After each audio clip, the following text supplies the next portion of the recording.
Let us create together a new national spirit of unity and trust. But like explorers of unmapped territory who longed for the familiarity of home, Americans elected a president who represented traditional small-town values, Jimmy Carter. On Inauguration Day, the new president set out to prove that all Americans were his neighbors. Well, this is a first. The president and his wife out of the car walking their supposed... We had never seen the president get out and start walking down, Pennsylvania Avenue, and the people just screamed and we was cheering on the TV. Talking about it being the people's inauguration. He wants to be with the people. He is one of the people. It was very refreshing. I think President Carter brought to this country a whole feeling of hope. Hopeful as it was at the start, the new administration was about to face a series of debilitating challenges.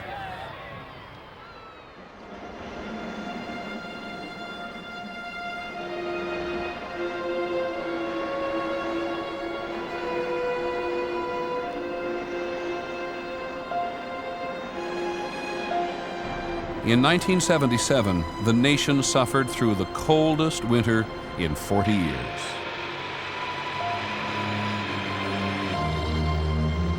We were buried for weeks in Niagara Falls.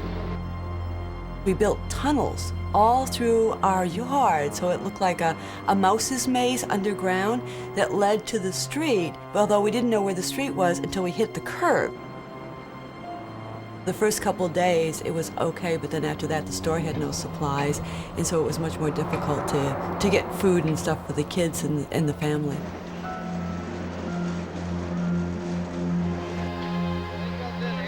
The extremely cold weather this winter has dangerously depleted our supplies of natural gas and fuel oil and forced hundreds of thousands of workers off the job. President Carter flew to Pittsburgh to show his sympathy with those put out of work by energy shortages. The continuing crisis, he said, meant sacrifice for the entire country. If we can get everyone in this country to cut down drastically on heat consumption, we can keep tens of thousands of Americans employed. Now, I've got on heavy underwear, and the White House is cold inside, but we've gotten accustomed to it. And I hope that all the people in this country will realize that we're in it together. The American belief that nature could supply and sustain limitless industrial expansion was severely shaken in the 70s. A lot of Americans have known nothing but growth, growth, growth, growth, growth. And we come to think of the United States as invulnerable. And we suddenly found out that we were much more vulnerable than we had ever thought possible.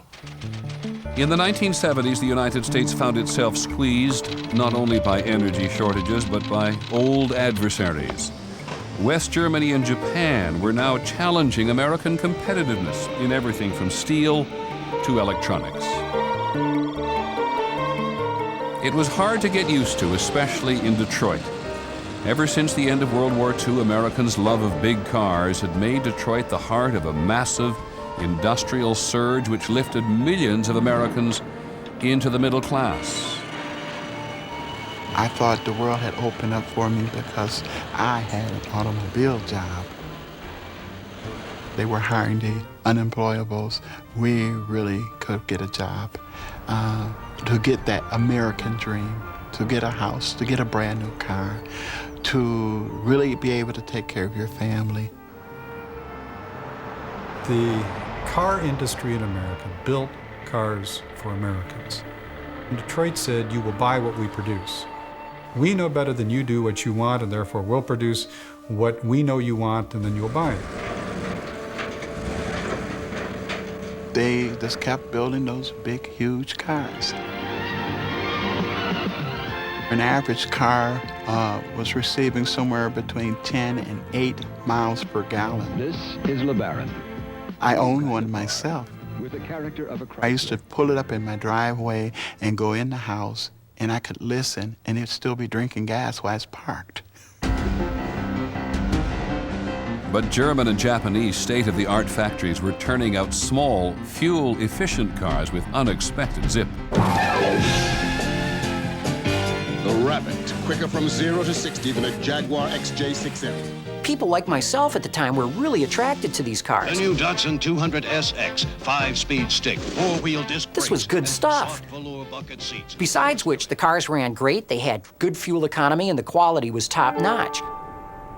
By 1979, foreign cars had captured 25% of the American automobile market.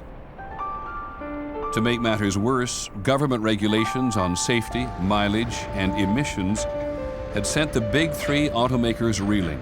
Chrysler had acres of unsold cars and was struggling for survival.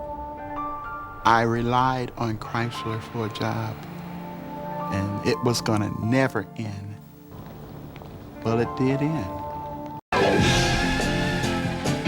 The Rabbit, quicker from 0 to 60 than a Jaguar XJ6M. People like myself at the time were really attracted to these cars. The new Datsun 200SX, 5-speed stick, 4-wheel disc This was good stuff. Besides which, the cars ran great, they had good fuel economy, and the quality was top-notch. By 1979, foreign cars had captured 25% of the American automobile market. To make matters worse, government regulations on safety, mileage, and emissions had sent the big three automakers reeling. Chrysler had acres of unsold cars and was struggling for survival.